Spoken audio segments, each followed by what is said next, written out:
Welcome back to Split Decision. We've got some exciting stuff this week for episode 19. We're going to recap UFC 294, Makhachev Volkanovski 2, Makhachev silencing all doubters. With no fights this week, we'll draft our top 5 Halloween things. Then we'll preview our favorite football matchups across college and the NFL. And finally, we'll get into Stakes and Takes, our betting segment where we give you our best advice for this week's games. But before we get into that, don't forget to go like and subscribe and then head to splitdecisionpod.com where you'll find all of our episodes, merch, and more. Again, that's splitdecisionpod.com. All right, let's go.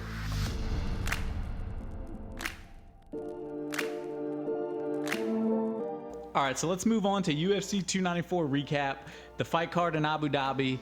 It was nice because I like when the cards are during the day here. Honestly, It kind of sets it. It's not your whole night. There's stuff to do after. You wake up and there's fights on. So I like 9 a.m. start 5 for the p.m. early finish. prelims. Yeah, 5 it's a p.m. nice finish. It's like a work day. Yeah, it was great. I enjoyed. I took off from my main job. That was nice. Woke up, clicked on the TV. Fights were there already. It was amazing. I agree with you. When I can get off for them, it's great. Dude, I was actually struggling because there was a soccer game I wanted to watch in the morning. There was fights, and then at 11 the college football game starting. So I was like back and forth, changing. Yeah, it was almost stressful. There was so much good stuff going on. Right, I had the iPad on. I had the TVs on. It was a lot for sure. And the fight card, it was a weird fight card, but I mean, it was some crazy finishes, some unexpected. It kind of lived up to the hype. And the main event, I would say we're both probably upset about how it happened, but it lived up to the hype. Islam Makhachev defeats Volkanovski again, second time this year, but this time, instead of a controversial scorecard, right, he came in first round, head kicked Volk, dropped him, wobbled him bad and dropped him, and then just kind of split both his eyebrows in the first round. It was crazy, and then just like beat him up on the ground. Few shots. It was over from the head kick, though. Honestly, it was Islam's probably his most impressive performance, even more impressive than beating Dubronx, just because of the way it happened. He beat Volkanovski too. Like, we've never seen Volkanovski like that, like in that kind of trouble. Right, we've spoken like once a fighter gets a haircut like Volk, he hadn't lost but a couple times. The first time losing to Makhachev, we didn't count against him because, you know, it was moving up. It was going to get a belt and this in a weight class where you're not ever fighting. This one, I don't think you're really counting against them, but you just don't take anything away from how Islam played. Right. This one you just have to pump Islam up is all you can do. Makhachev won this fight.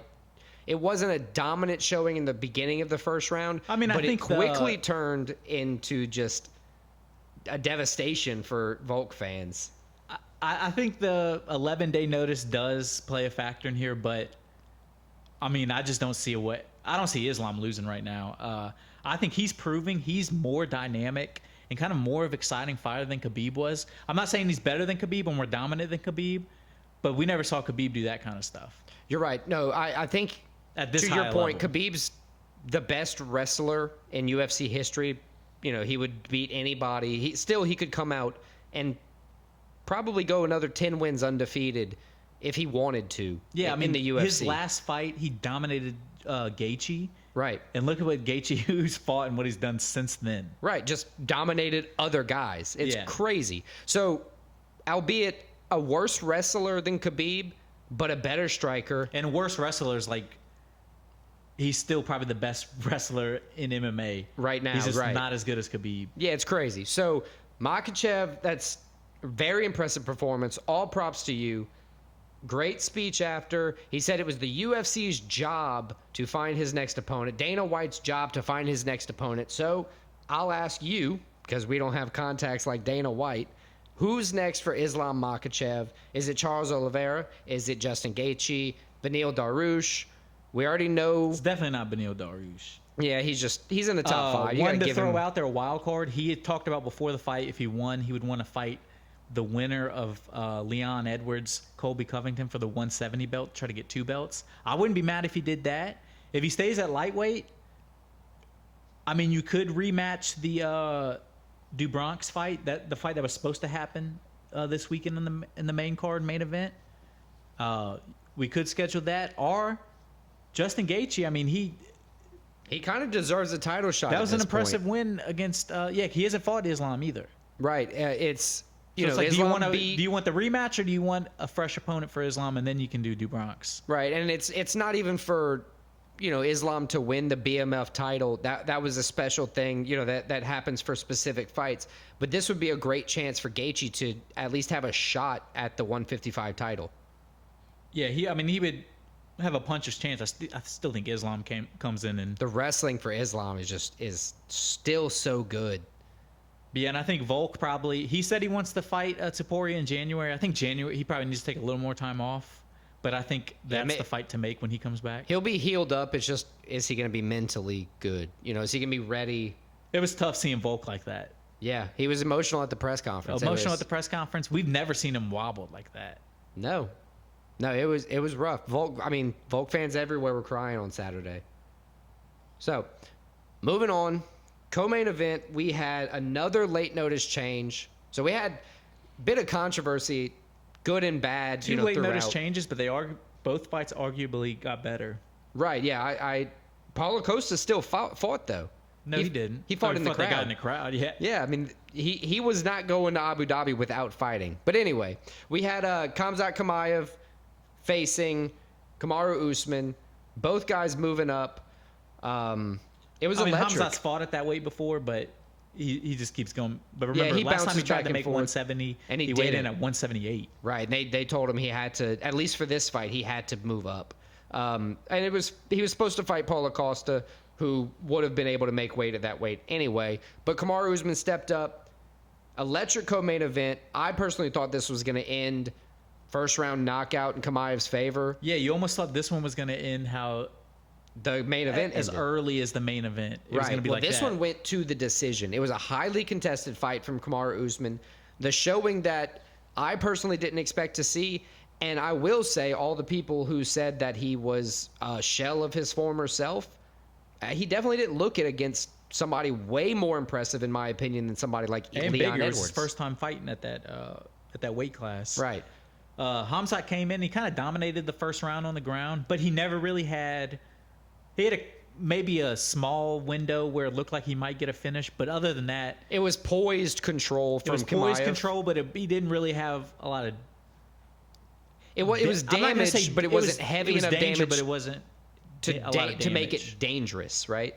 Yeah, and then Usman came out second round. You could tell Chimaev maybe he lost some gas in his tank a little bit. Yeah, the takedown defense was strong from Usman in the second round. And he was better than Chimaev throughout the whole fight on the feet. Yeah, striking definitely favored Usman for the entire fight. And then going to the final round, it was tough. It was tough. It was well fought. Usman was winning, I think, until Chimaev got the takedown. Chimaev got a takedown and then kind of won the round. I had it 2-1 Chimaev. I had the same. I didn't necessarily agree with the majority decision. I think it was a close enough fight. You could have given it to Usman, so I'm not upset about it. Right, but I'm not too upset. I think it's a great showing by Usman, an impressive showing for Chimaev to remain undefeated in front of his home crowd. What do you think is next for him? So they're saying possible title shot. Sean Strickland said he's open. He said he didn't deserve it. Khamzat didn't deserve a title shot, but he would fight him. Yeah. I wouldn't be mad about that. I still would like to see him fight one more time before the. I want to see him fight Paulo Costa. Him versus Paulo Costa, the fight that was supposed to happen. I would love to see that. I mean, honestly, dude, if you just rescheduled him every cancel from Duplessis? This past weekend to December or January, or every schedule change, you could still have a crazy fight card with Islam, Chimaev, Johnny Walker. You could have a crazy fight card with the same names in December or January very, very easily. You could. I don't think they're going to do that. I mean, they already have the main event for December. That's true. You're not going to load it all up. Yeah. And now let's move on to the next fight. Magomed Ankalaev, Johnny Walker. This was what we thought was going to be an exciting fight. It was an exciting matchup coming in, and then it was ruined by the doctor. And then it was an exciting post-fight. Where they still tried to fight. It looked like all hell was going to break loose, kind of Khabib Conor style in the ring, but then Dana White stepped in and kind of the Godfathered him. Yeah, they all kind of. You going to do this at my daughter's wedding? No, it's kind of like y'all better stop or you're gonna get cut from the fucking promotion. Yeah, Johnny Walker, you stop or you have to find your own way home. Yeah. Yeah, it was definitely going to be an exciting fight. I picked Johnny Walker pre-fight. You picked Magomed Ankalaev. Only thing I'm happy about this one is it ended in no contest, so I couldn't take the L. Because I hate seeing, you know, my fan personal favorite in the fight lose. Walker did take some damage early, not heavy damage, but he was getting attacked by the kicks to his lead leg. He took one heavy damage, a heavy knee to the face. He did when he was on the ground. He was obviously downed, and Magomed just took that. And that was weird. It happened a lot in this fight card. Like in a lot of the prelims stuff, there were a lot of downed opponents, and there were a lot of kicking the balls. Yeah, like fouls, but in the entire night for them, day for us, there was only 1 point taken. And there was, like you said, I think there was like 6 ball shots. There was one dude that did illegal 2 knees in the first round, and like they still didn't take a point. And then 2 in the next round. Yeah, it was insane. Yeah. Illegal knees, several illegal knees. The doctor... And so then a doctor stoppage here. He got kneed in the face on the ground, so they stopped it. It's a brutal knee. The doctor came out and talked to him. He looked like he was fine. I mean, obviously, he just got kneed in the face, so he was a little dazed, but he looked like he was fine in the fight. My face hurts kind of thing. My face hurts. The doctor was speaking English, I believe. Johnny Walker doesn't have the best English. The doctor asked him, I think, what country are we in? He said he wanted to say Abu Dhabi, but it wasn't 100% sure. He knew he was in Abu Dhabi. He didn't know if it was a country. So he said the desert. And the doctor was like, all right, fight off. This guy's too concussed to fight. Which I think is kind of bullshit. Yeah, so Johnny Walker was just like, he looked at Magomed and he's like, nah, we're going to do this right there. We don't need any of these guys. He pushed the ref. 2-hand pushed the ref. Yeah, that's gonna It's going to be some kind of fine. Right. Impressive performance post-fight by Walker. I'd say, you know, being ready to throw down. I don't think it's impressive. They just look like idiots. I'd be pissed. Yeah, I would be pissed too, but like, you can't do that. Yeah, I think it is safe to say that doctor will never be a part of another UFC event. Yeah, because he told the other guy he didn't get kicked in the balls, and the guy had to go to the hospital because he got kicked in the balls so hard. Right, like the cup didn't work. I have Satsumas in my pants. Please help. Yeah, so that was a fight with a lot of hype. Looked like it was going to be exciting, and it kind of just ended. So I'd definitely like to see the rematch there. What do you think? Yeah, I think that's what's next for both guys. Rematch that fight. I want to see the rematch, but I think I would double down and bet Johnny Walker again, because I think him getting that pissed off edge would actually give him what he needs to win the fight. I'm not going again. My strategy worked in this card of who I picked. Yeah, I like it. It was a good strategy. And I'm not going against Ankalaev. Cool, fair enough. So look, in the middleweight division, we had Ikram Aliskerov. He showcased very strong finishing ability inside the first round against Warley Alves. They started off, and Aliskerov almost immediately staggered him. It was just a straight jab. Whenever Ikram touched him, it was fucking Alves up. Right. And then, I mean... He, like, smelled blood and just attacked. And then it was done. And then he hit him with that crazy jumping knee, folded him. I don't know, it was like punches. Once he connected once and kind of, like you said, with that straight jab, it was like... Alves he was knew. like, it's over. Right, exactly. exactly. Alves knew and Ikram knew. They were like, all right, this is about to end pretty quick. So Ikram was able to get off straight jabs. He connected with a couple crazy flying knees. He has crazy power. He looks like one of those guys. All he has to do is touch you with his fist, and like you're like, oh shit. Yeah, and then he ended up knocking him out, sealed the deal, if you will, with an uppercut. Really, Ikram's only career loss is to Khamzat Chimaev. Yeah, and it was, I think they said before they were It was before UFC. the UFC. Dude. He's a guy to watch out for. Yeah. Also, Aliskerov was also scheduled to fight Paulo Costa earlier this year. That was rescheduled. With different opponents. Well, I saw a bunch of the tweets were like, all right, stop feeding these unranked guys to Ikram. He's got to fight a top 10 Yeah, he has to. Because he's just destroying He needs to go dudes. and fight. I want to see a rematch with him and Chimaev. I want to see him fight Paulo Costa. I want to see maybe him even fight Anthony Hernandez. But he needs to fight a top 15 opponent next. 100%. Who's Anthony Hernandez? He's the 15th guy in the middleweight division. Okay. He just hit 15. I was trying to be a smart ass, and I thought you were talking to Anthony Smith, but I feel you. No, he does not need to fight Anthony Smith. I don't want to see Anthony Smith die. All right, so opening up the main card, who do we have? It was Said. Saeed. Sad. It was He not. was not sad. Yeah, no, he was impressive. Saeed Nurmagomedov. What's the other guy's name? I didn't know how to pronounce it. Muin Gafurov. Gafurov. So Nurmagomedov, which is a legendary name at this point in MMA. And not related to Khabib. Not related, but he's from the same area. Right.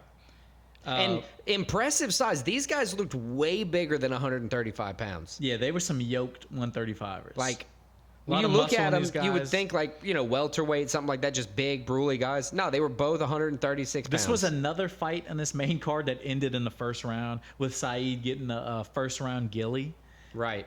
Standing to begin. Gafurov, he pressed early on. I think he was trying to take Nurmagomedov by surprise But or then something. he fucked up and kind of overcommitted. Right. And then he just got caught with a 10-finger guillotine. And I was like, oh shit. And he locked it in tight. Great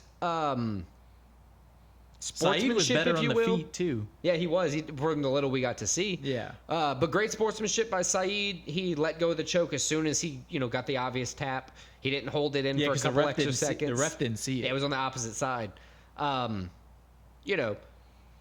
That's great. That actually added Saeed to the top 15 for this week's rankings. So he is officially in the top 15 in the bantamweight division. With that, I think he should fight Chris Gutierrez. He just won with a bunch of leg kicks, or leg kicks helping, pave the way to his victory. Maybe Ricky Simon or Pedro Munoz. What you think? I would like to see him, Ricky Simon. I think that would be a good one.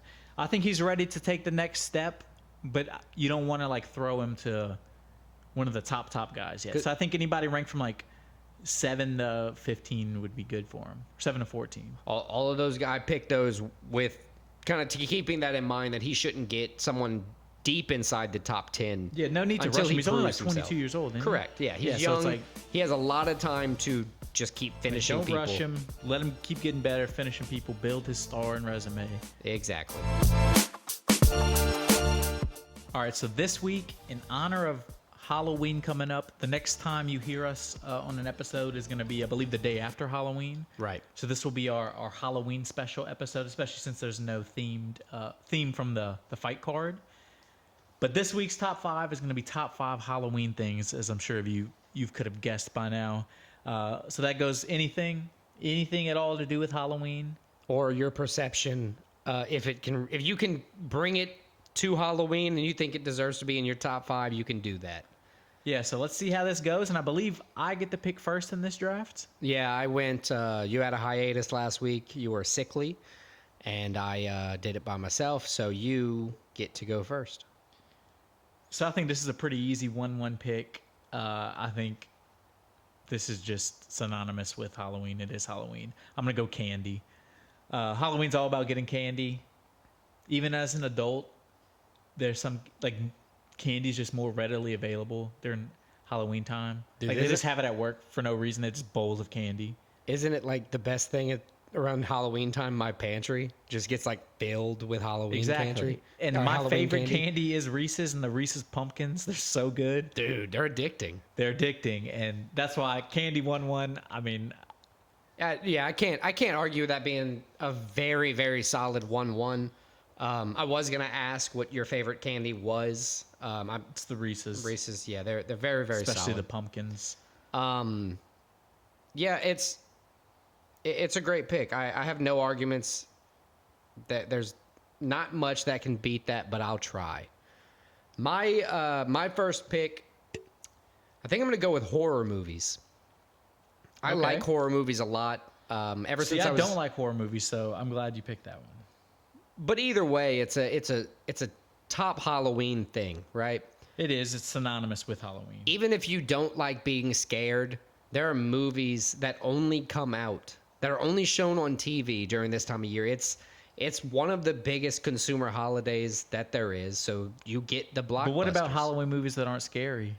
Does that count as your pick? No, just horror movies. Just horror movies. Just horror movies. Yeah, because at that point, I'd have to say Halloween movies. And I'm not a big fan. I like the Halloweens, the Michael Myers, the Nightmare on Elm Streets. I just watched the original Friday the 13th with my 6-month-old. It was great. He didn't care. So horror movies, my 1-1. Not a bad 1-1, just not my thing. I get it. Moving on, I guess that snakes me back to my 1-2.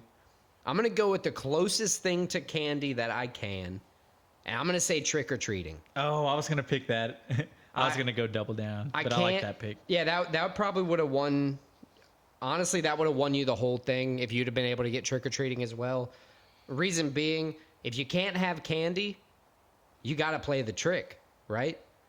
It goes hand in hand. You get the trick or the treat. If they don't give you the candy, they suffer the TPing that night. That's all it is. Yeah, I mean, that's some of the best times as a kid. That was some of the first times when I was a kid that my parents like let me kind of have freedom, go out and do whatever. Like, they let me, because we had like a neighborhood friends, right? And I was probably like 11 or 12, and they were like, "Yo, just come back at like 10 o'clock."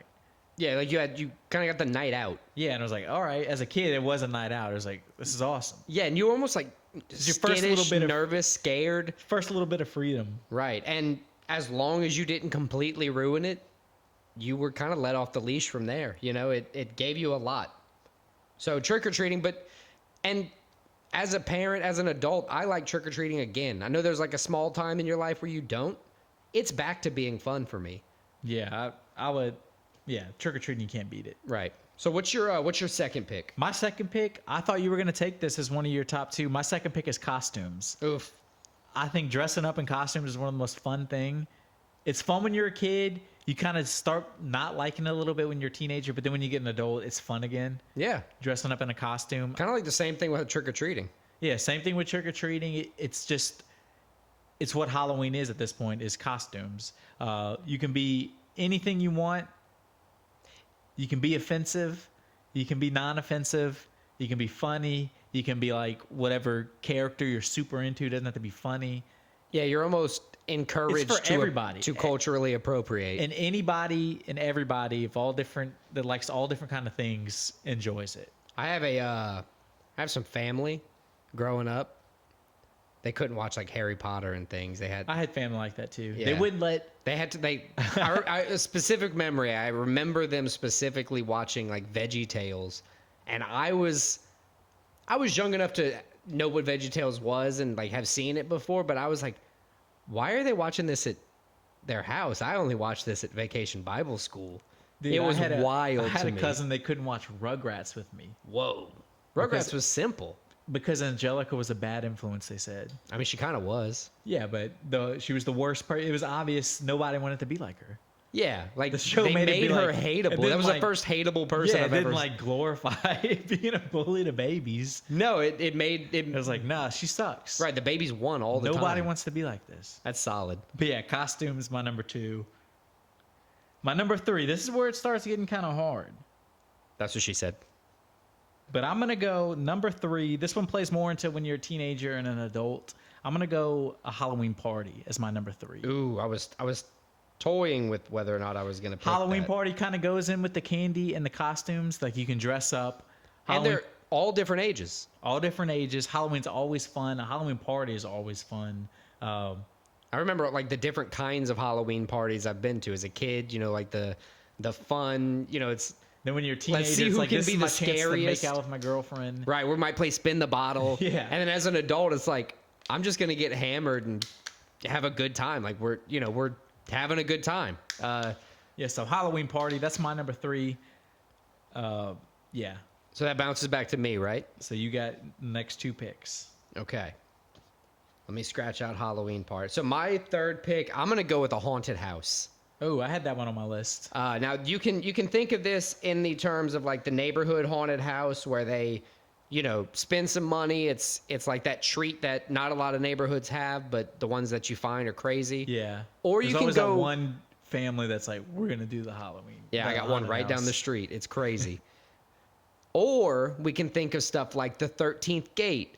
Or those like very, very realistic level haunted houses. I love both ends of it. Even the little carnival haunted houses are kind of fun sometimes.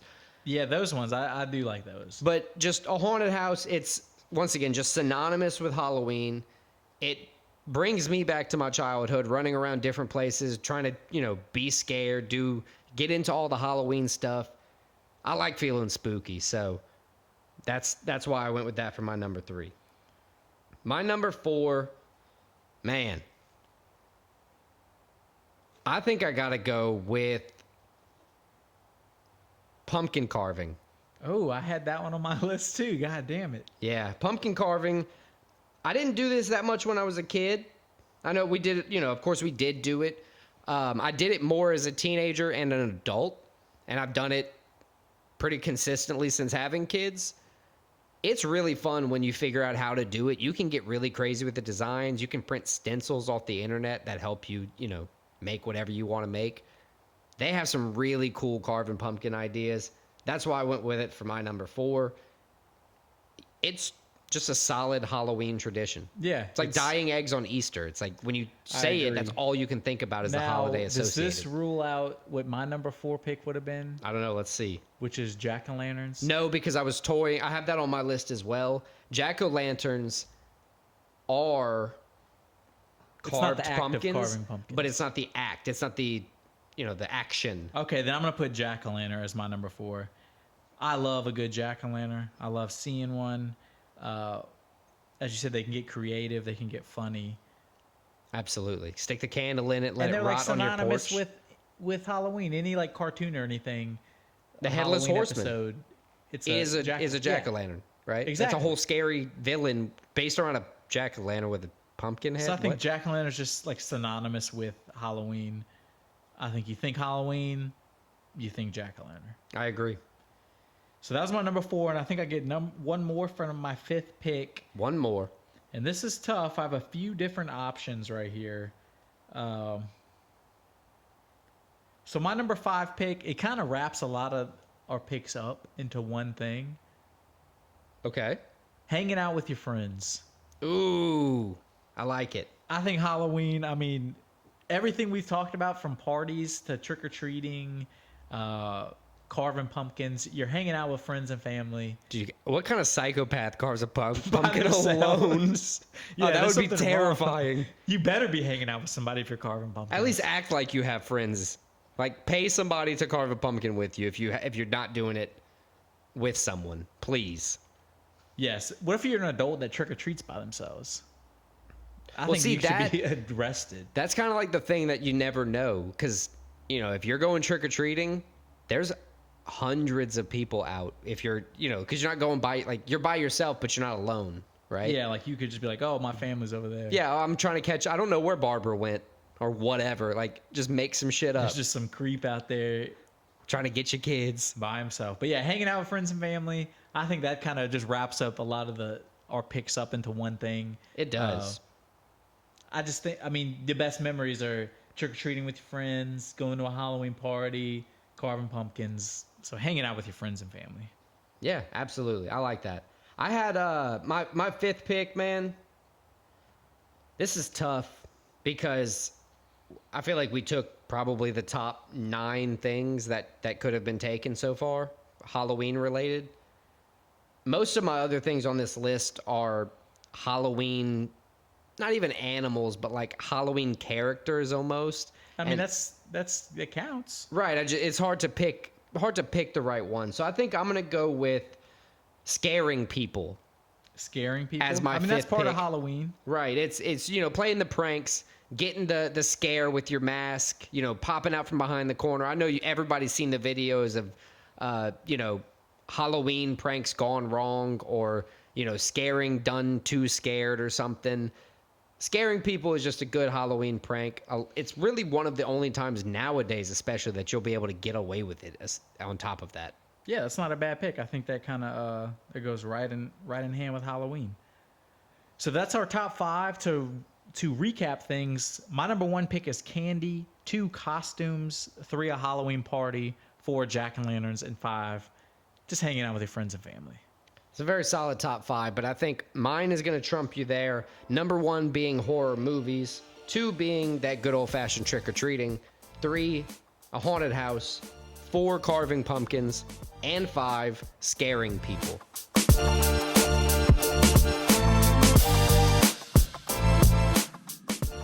All right, so let's move on to our football section this week.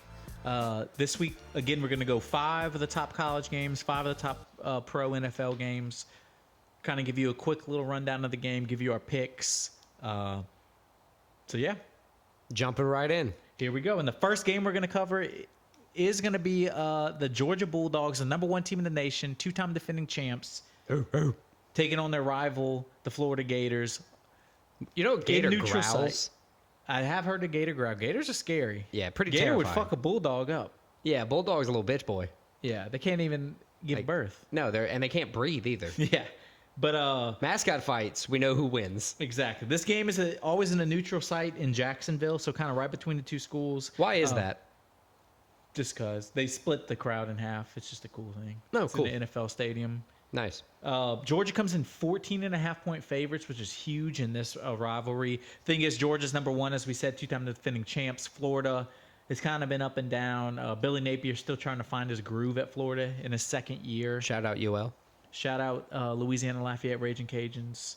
Sorry, yeah, that's the proper name for No, them. actually, they go by the Louisiana rate. They drop Lafayette, Nice. which is good. But Big city folk. big city folk. But yeah, Georgia Bulldogs, Florida Gators. I think Georgia comes in. I think they roll. They've had some close games this year, but when they're playing the team that's supposed like a good game, Right. like when they did against Kentucky, when Kentucky was like had all the momentum coming in, Georgia had kind Kind of of wavered a little bit. wavered a little bit. Georgia beat the shit out of them. I think Georgia just needs to be up for their games. When Georgia's at their best, and I think they'll be at their best for this rivalry game, I think they're easily the best team in the SEC East. Probably the best team in the SEC. Probably the best team in the country again. Golly gee. So an over under 47.5. I'm not touching that with any stick from any angle, but this is known, I didn't know this until I Googled the whole game. This game is known as the world's largest outdoor cocktail party. Yeah, it's great. The beach of Jacksonville is like a giant party scene. That's pretty awesome. Brock Bowers is going to be out. He's a loaded tight end for Georgia. He's Yeah, going to be probably out this week, most Best tight end likely. in college football. Huh? Best tight end in college football. Right. Probably the best player in Georgia's offense. But it should stay the usual contested game. That's kind of weird. I think here, I think the Bulldogs are going to win, but I think Florida is going to cover. Okay. So you're thinking a close game, closer than the experts think. Closer than that 14.5 spread is what I'm thinking. All right. So the next game we're going to move on to is Utah versus Oregon. I believe Oregon's number 7. Oregon is number 8. Utah is number 13. Oregon favored this one by 6.5. At Utah. At Utah with an over-under 49. Oregon coming off, they're still trying to rebound. They won last week against Washington State. The week before that, had the heartbreaking loss to Washington, their first and only loss so far this year. And Bo Nix is going to be leading that one of the best offenses in college football against the A Utes, tough defense. who beat USC, Yeah, they beat USC. who was able to score on them quite a bit, but it kind of showed that Caleb Williams is not that superhuman everybody's, touting him to be. He may be good, but I don't think he's generational. he can be beaten. So, what do you think happens for this game? I think it's going to be a very close game. I want to pick Utah in this game, but I think for some reason, something in my gut is telling me Oregon goes in there and gets probably like a 3-point victory at Utah. Oh, so I actually think that Oregon's going to blow out Utah this week. I think it's going to be... So you think a blowout? I think a blowout for Oregon. The reason I think that is because with Bryson Barnes, Utah has just struggled to move the ball through the air, and I think Oregon is going to be able to capitalize on that, mismatch there. Strong defense for Utah, but I think Bo Nix has it. So we're both picking Oregon. I just think it's going to be a close game. You think it's going to be a blowout. Right? I think we'll probably exceed. Oregon will probably cover that spread, and it'll probably hit the over, so it'll just be like a cover kind of situation. I see.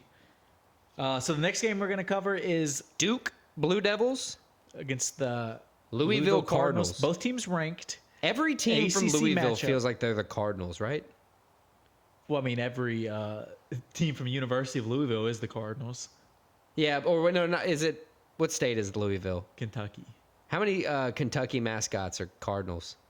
I'm pretty sure just the Just Louisville them? Cardinals.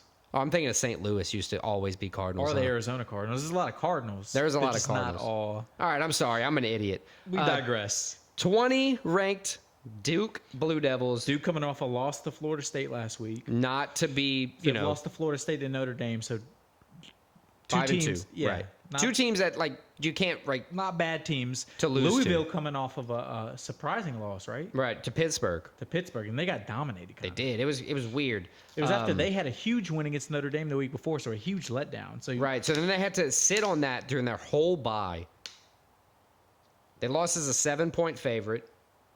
Riley Leonard's status is in doubt for Duke, so that'll probably mess with the run game a little bit. But it'll definitely give a different look for the Cardinals. And I was thinking this game, I was picking Duke, and then as we just talked through it, I'm changing my mind. Uh-oh. I'm going Louisville Cardinals. I think they get it done. I think they just had an off week. They're going to bounce back. They're going to play like they did against Notre Dame, and I think they're going to come in and beat Duke. All right, so I got one more bit of info, and then I'm going to tell you my pick. Coming off the bye, Louisville's Jawan Jordan should be 100% coming into the game, which leads me to my pick of the Cardinals winning by more than 4. So you have the Louisville winning and covering. Right. All right, so the next one we're going to look at is the Florida State Seminoles, the Wake Forest Demon Deacons. Florida State comes in ranked number 4, still undefeated. Wake Forest, I believe, is 4-3. They're non-ranked. Right. 4-2, 4-3. 4-3 non-ranked. Florida State comes in a huge favorite on the road, minus 20 and a half. That is a huge margin. Wake Forest, they're not great this year. They have a weren't good bad defense, last though. year, but they have a good defense. Like Right. 20 points is a lot. And Florida State is a team that they've had great games this year. They've also had games where they played down to their opponents and don't have the most impressive performance, like against Boston College and against Right. Clemson. Jordan Travis, in order to cover that spread, is going to have to connect with Keon Coleman a couple times. I agree, for touchdowns. I think Florida State wins the game. I'm not 100% sure about the spread. That's a big spread against a conference opponent. Right. I think Wake Forest definitely has the defense that is going to hold the scoring down in this game. I think Florida State Seminoles are going to win the game, but I think it's going to be an under contest with Wake Forest covering that big spread. All right, so the last college game we're going to cover is the Oklahoma Sooners, number 6 ranked, still undefeated, taking on the Kansas Jayhawks. Oklahoma at Kansas comes in 10-point favorites. Oklahoma coming off of a scare last week. They were looking great all season, one of the best teams in college football looked like. Last week, almost lost to a struggling Central Florida team, UCF team. They came back right at the end and won 31-29, I believe. I think they were like 20-point favorites in that game at home. They are not good against the spread So this season. they had a letdown game, but they still figured out a way to win. I think they come against Kansas, a motivated team. I think they beat Kansas, and I think they beat Kansas pretty good. I agree with them beating Kansas. Listen, Oklahoma's put up almost 500 yards per game this season. That combined with them scoring like 40-something points per game on average. Dylan Gabriel, or is Dylan or Dan? I think it's Dylan Gabriel, their quarterback. Right. He's probably like top 5, top 10 Heisman player right now. He's having a great season. So they allow yards as well, but they also produce yards and scores consistently. Jalen Daniels will still be out with that back injury. So I'm Kansas picking. just isn't the same team without him. Right. I'm picking Oklahoma all the way. I'm not sure about that over. That's a very high over for a college game, right? I don't know. Scoring's typically high in college. I don't have a gauge on that right now. Though scoring for college is freaky to me. I don't know They why. score way more in college than they do in NFL. I had confidence on my first 4 picks. I have nothing on confidence for over-under on that one. And with 9.5 points for Oklahoma to cover and the quarterback of Jalen Daniels being out, I'm going to say that Oklahoma is going to cover 9.5 points on the Jayhawks. All right, so it looks like we have all 5 of the same picks. We kind of differ how the games are going to go, though. So that wraps up our 5 college games of the week. Now let's move on to the pro games. Again, we're going to do 5. Pretty much the biggest matchups or the most interest between us in the matchups. Right. The first Our one favorite matchups, if you will. Exactly. For NFL Week 8. And our first one we're going to look at is the Jacksonville Jaguars going to Pittsburgh, taking on the Steelers. Jacksonville 5-2. I believe Pittsburgh's 4-2. Correct. Both teams looking like they could. I mean, the Jaguars, they had a great win against the Saints in their last game. Scored some points. They've been very careful on offense, very careful with the ball. They haven't they're had 5-2 many turnovers right now. They look like they're trying to make that next step and becoming a legit Super Bowl contender. The Steelers, they're trying to figure out if Kenny Pickett's the guy. They have a great defense. They continue to win some games 4-2. I think this is going to be a great game. I think because it's in Pittsburgh, I think the Steelers are going to figure out a way to win this game. I'm picking the Steelers. Look, that's all solid. Look, Jaguars are favored to cover 2.5 points currently. Moneyline odds of -150. Over under on the whole game of over 42, I believe, is what's trending. Steelers have a good defense, but the impressive thing that, at least so far this season, that the Jaguars have shown, they have forced more turnovers and gotten more interceptions than the Steelers have, game per game, for the season. I understand the Steelers are a better defense. That's one of those things that kind of makes me feel like it's going to be an under type of game with the Jaguars winning because they've had a more consistent, competent offense so far this season. So we finally got a differ on a football pick. It's going to happen on this next game, too, when we look at the New Orleans Saints taking on, well, your favorite team taking on my favorite team in the Indianapolis Colts. It's a split decision bowl. A split decision bowl game. Colts are at home, favored by 1. Pretty much a toss-up on the lines, -120 in the Colts' favor, +100 for the Saints. Both teams coming in 3-4 wins and losses with an over-under 43.5. Anthony Richardson had season-ending surgery. He's out. Today. Gardner Minshew's in. He's a game manager if we've ever seen one. He can be electric at times, but he can also have those games where he throws 2 picks.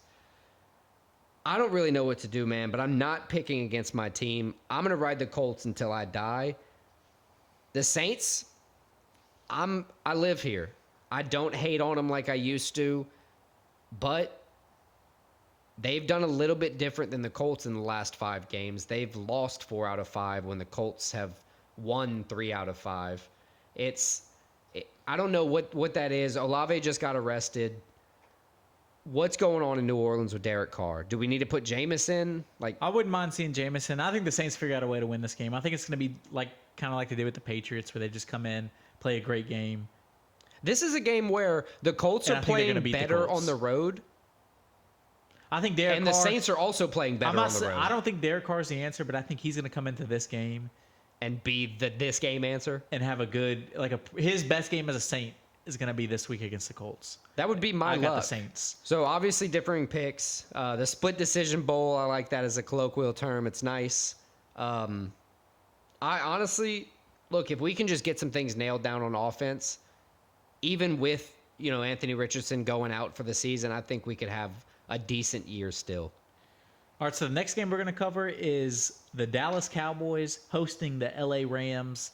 We're still trying to figure out what kind of team the Cowboys are. Honestly, we're trying to figure out what kind of team the Rams are too, because both the Rams, I think they're 3-4 right now. 3-4. Cowboys are 4-2. They could go either way. The Rams could go either way. The Cowboys could kind of go either way too, because they've had some impressive wins, but they've had a couple bad losses. Their 2 losses, getting blown out by the 49ers, and then kind of getting dominated by the Cardinals too. Right. It was what is happening? That's one of those things where they're so up and down. Josh Dobbs was on that weird Geno Smith streak where he was just playing lights out for no reason. But Geno Smith is still playing well.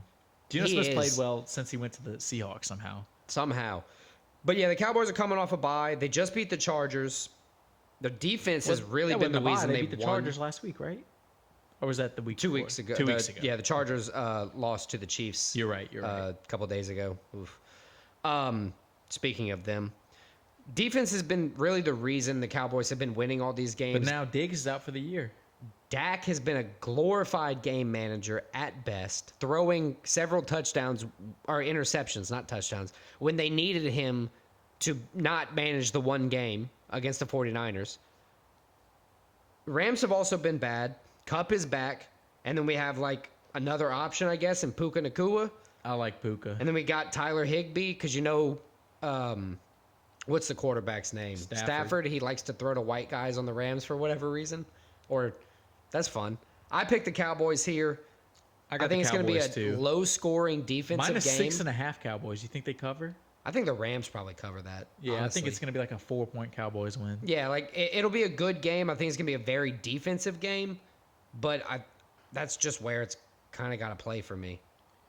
All right, so the next one we're going to cover, The it's a team we got to cover. It's the Kansas City Chiefs. Probably the best team in football, and right now Taylor Swift has made them the most popular team in the world. But also very weird because while they are arguably always going to be the best team in football for at least the foreseeable future, they just kind of have that as long around as them. Patrick Mahomes is there. They haven't been playing nearly as well this season. Yeah, but any other team in the NFL that's not playing well, they're going to be losing. The Chiefs are 6-1 and they're not playing well. No, It's scary. Chiefs lost a linebacker last week. Nick Bolton, IR. He dislocated his wrist. I don't know if that's really going to affect his, defensive strategy for the Chiefs. But I just know that they don't really need it when they're going to play the Broncos, where Russell Wilson and Sean Payton have been absolutely god-awful. So, one defensive key player or not, I think Patrick Mahomes playing a little bit worse than he has ever isn't going to matter. I think they're just going to choke the Broncos. Chiefs win by, what are they covering, 7.5? Yeah, I have -8. I think they win by 10-14. Right. The Broncos, this isn't the team that the Broncos are going to come back late and score 3 touchdowns in the second half. This is the kind of game where Russ might throw 3 picks. Yeah, so the last game we're going to cover, it's going to be a hard one for us to talk about. It's the Bengals going to the 49ers. Our favorite player, Joe Burrow, taking on a team that's lost 2 in a row in the 49ers, but Yeah. I still think they're probably one of the best teams in the NFL. It's going to be interesting to see how they come out.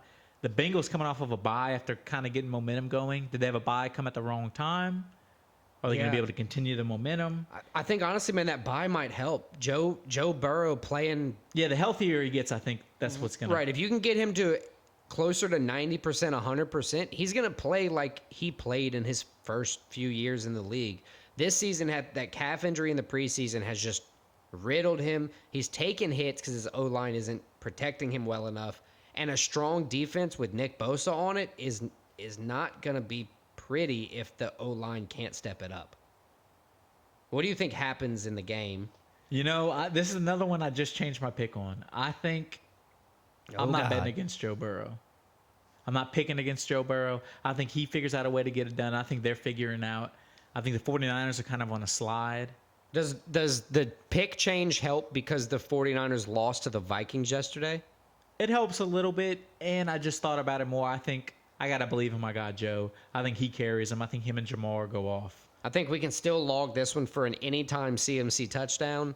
Yeah. I mean, he scored the last 2, and they lost. Yeah, it's crazy. He scores no matter what. Coming So off I'm picking back the to back, Bengals. I think the 49ers, to your point, they finally look beatable.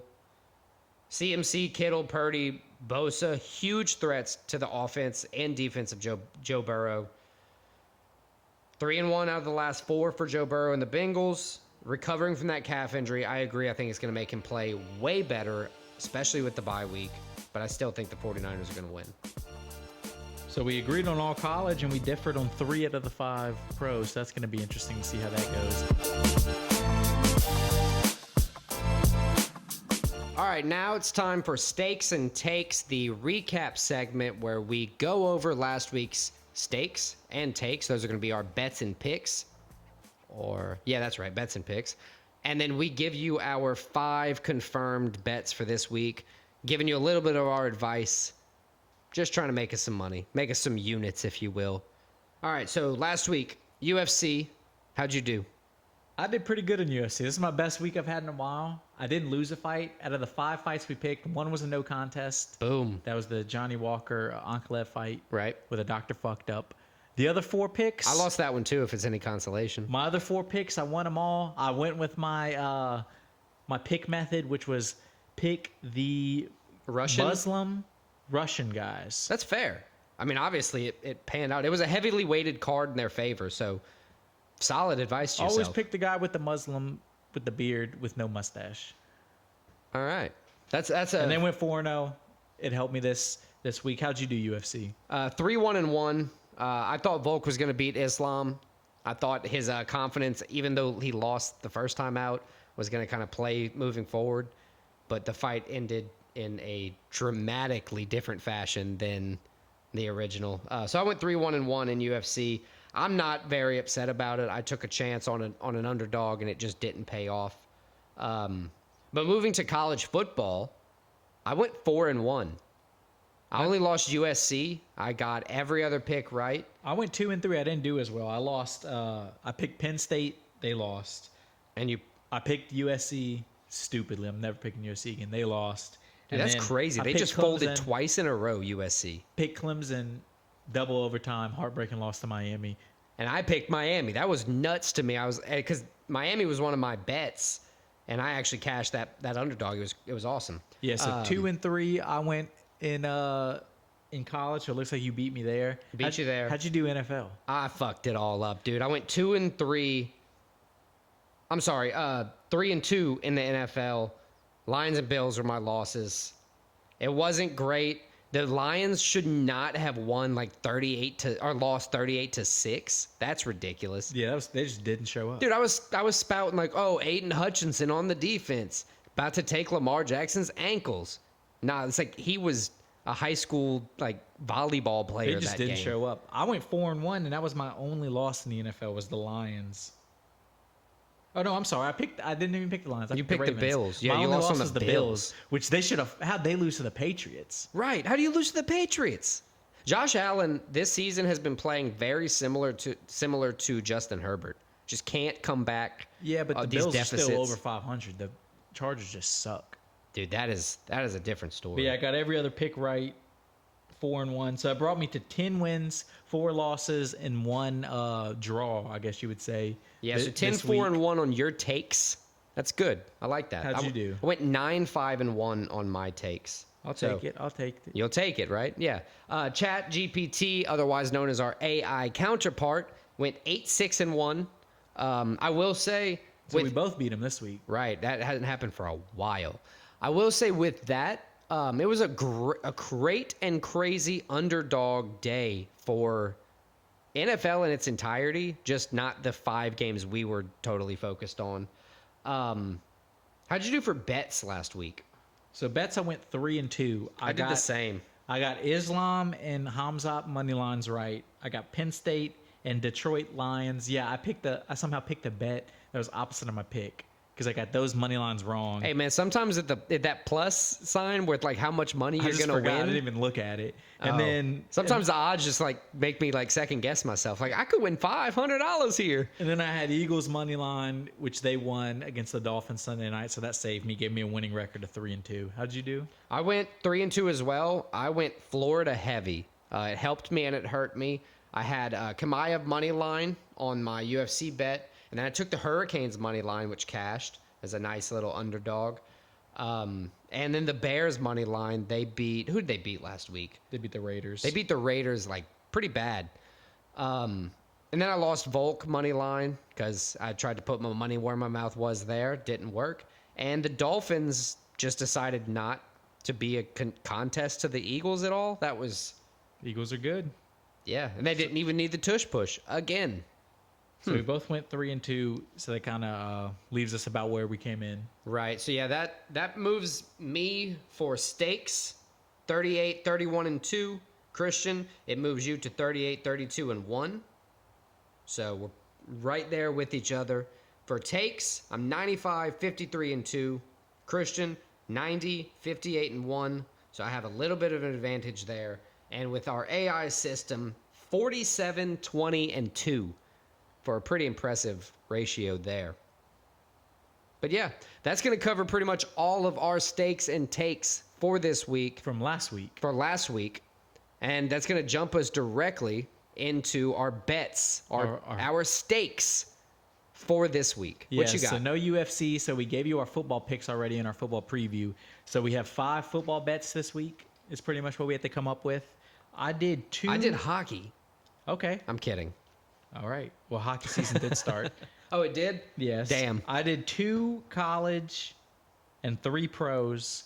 I made sure they're all aligned with my picks as well. Oh, nice. So my 2 college ones, I picked the Oregon Ducks money line, -270, and then I picked the Louisville Cardinal money line, -190.